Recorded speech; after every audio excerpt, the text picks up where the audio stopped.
Hey guys, and welcome back to Rambling. It is another Percy Jackson Friday, another sorting video. And today we are sorting the characters from the Ice Age, I'm just gonna say franchise, because before filming this video, I did not know how many Ice Age movies there are. Currently there is 6, counting the Disney Plus spinoff. Soon to be 7 in 2027, apparently.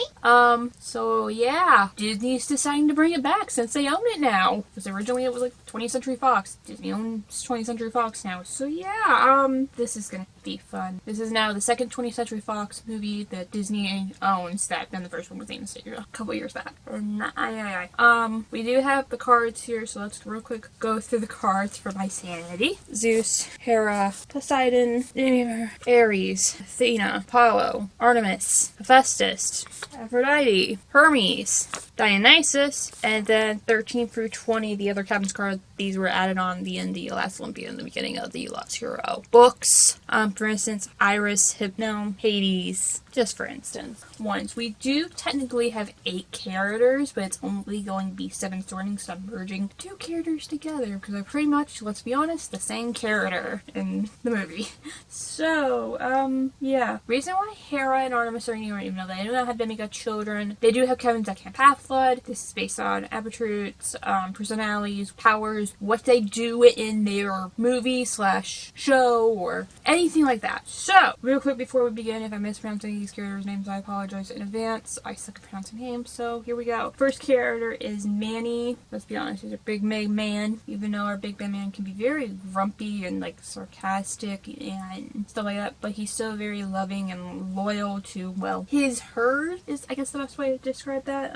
Granted, he doesn't like humans originally because they did, kill his first wife and child. Yeah, I'm sorry, but there's really not much to go on even with 6 movies. So it'd be 7. I don't know. He's loyal, cares about his family. Best place I can, no offense, put him is in cabin 9, Hephaestus. I have a feeling that this cabin's gonna come up a lot in this for some reason. I'm talking about these characters. Okay, next up is Sid, who is the lovable goofball of the group, and like he could be very clumsy and again, care and loyal to his friends for the most part. So again, Festus reeled his head. But I did have technically one other place to put him, because for some reason in my mind, I don't remember what movie it is. I just remember there being a like party or celebration. Was it maybe the cult? I don't remember.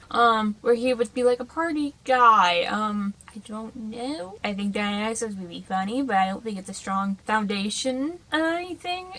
And Hephaestus kids would hate him for being accent prone, so I guess once again, cabin 9 Hephaestus. Well, him and Manny are brothers now. Congrats. Next up is Diego. Is that how you pronounce his name? I'm just gonna say Diego. If that's wrong, I apologize in advance. I hate to say it, this is probably one, if not the most character arc, I guess you could say, especially in the first movie with him. Because originally he's very nasty and mean, like, he's a hunter, so brains aren't even going to Artemis for that one. But it turns around with him being caring and loyal, and yes, he has his, like, times where self-doubt and fear and stuff like that, but for the sake of everything, I don't want to put up Hephaestus again. I already know I'm probably gonna have to do it again later on in this video, but I want to change. I don't want everything to be about Hephaestus. Like, 20th Century Fox, before Disney got their hands on it, made very loyal characters, made it a family with each other, and it's a great message for kids, but it does not help me here. So,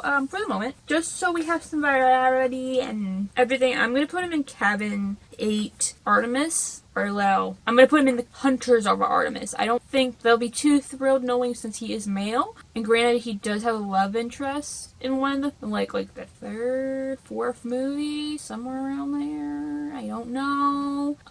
He can just leave anytime and just go with her. So it'll be fine. So there's I need a difference than just holding up Hephaestus every time. I'm so sorry, guys. Okay, next up is Ellie, who comes in the 2nd movie, I think. She becomes Manny's love interest.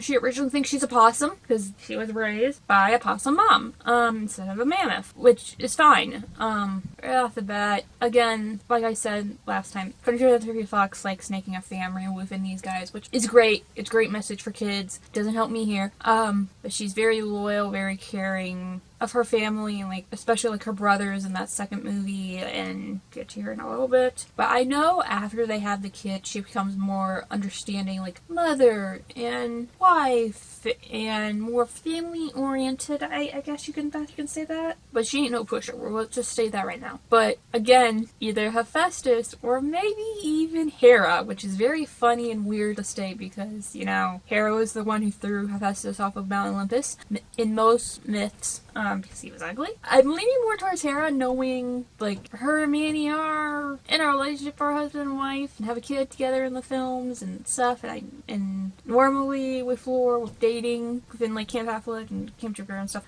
you normally don't date your sibling. You don't date the person that's in the same cabin as you and that the same godly parent as you, because that's how it works. That's how Percy and Annabeth can be together, even though technically they are cousins in a sense. So is everyone in Camp Half-Blood? Everybody's cousins because the gods. But anyways, I think I am going to lean more towards Hera, and that's very weird to say, but yeah. Variety, differences, Kevin to Hera. Okay, next up. These are the characters that I squished together, because let's be honest, they are literally one character, they share one brain cell. It is Eddie and Crash. They're Ellie's adopted brothers. They do stupid, dumb crap. They try to be daredevils, they try to be, they pull pranks. I already know where I want to put them, because of how stupid and dumb they are. Granted, they are supposed to be kind of the comic relief along with Sid in the family, or the whatever. Yeah, and with all like pranks and dumb crap and everything, I'm gonna put them in Cabin 11 Hermes right off the bat. It's not a hard choice. It's probably the easiest of the day. Dumb, stupid morons. But I'm not saying Hermes kids are dumb, stupid morons. That's not what I'm saying. They're just dumb boys. I'm also saying boys. All boys aren't stupid. You get my point. Okay, next up is Buck, and thankfully, I don't think he's going in Hephaestus, nor is it gonna be on our minds. Thank goodness. We're finally out of that bubble. So Buck is a cunning, swashbuckling, daring, free spirit animal. Like, he has amazing battle prowess. Like, literally, he took a tooth and made it into a weapon. So, truthfully and honestly, I am debating on whether or not if I want to put him in Athena, like for the battle prowess stuff, or put him in Artemis as well. Again, I don't think the Hunters of Artemis would be too thrilled with another male being there, and also, truthfully and honestly, I don't think either place would like him because he's like can be very much of a daredevil and reckless, but still like he's brave, and yeah.